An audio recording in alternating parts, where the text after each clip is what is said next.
Ayan na yung barangay Bungbungan 2. Hi guys, nandito tayo ngayon sa Sibalem River. Sa kabila niyan, dyan ay barangay Side and barangay San Juan.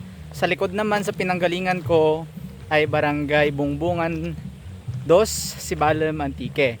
And ito yung river.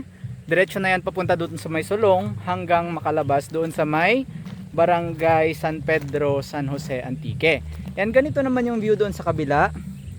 Ayan yung baryo, and dito tumatawid yung mga tao, and meron din doong balsa. And ayan yung Mount Igtarawis, yung inakyat natin nung nakaraan. And sa kabila niyan, tinatabunan na ng dike.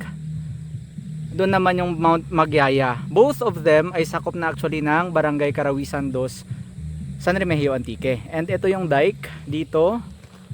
Ayan. And tingnan natin yung view mula doon sa taas ng dike. And nandito na tayo guys sa dike. Ayan, makikita ninyo. Ayan na yung barangay Bungbungan 2. And ayan yung Mount Igtarawis. And ito yung Mount Magyaya. Ganito sa kabila. Pag dinerecho mo yan, makikita mo yung Mount Montogawe and Mount Igmitaw. And dito naman yung Mount Poras. Sa likod niyan ay part na ng Iloilo.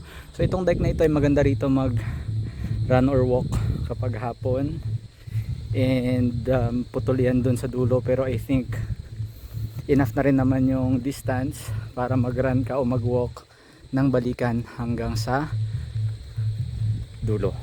Nag run tayo mula sa may part ng Sibalem, duman tayo sa may bayan ng Sibalem, duman tayo ng Sulong, umakyat tayo ng bundok, road to trail run hanggang makarating tayo dito sa Bungbungan 2, Sibalem Antique.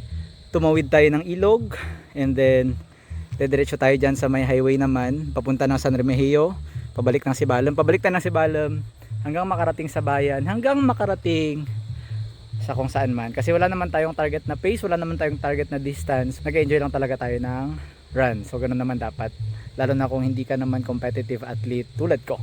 Ganito yung view paikot.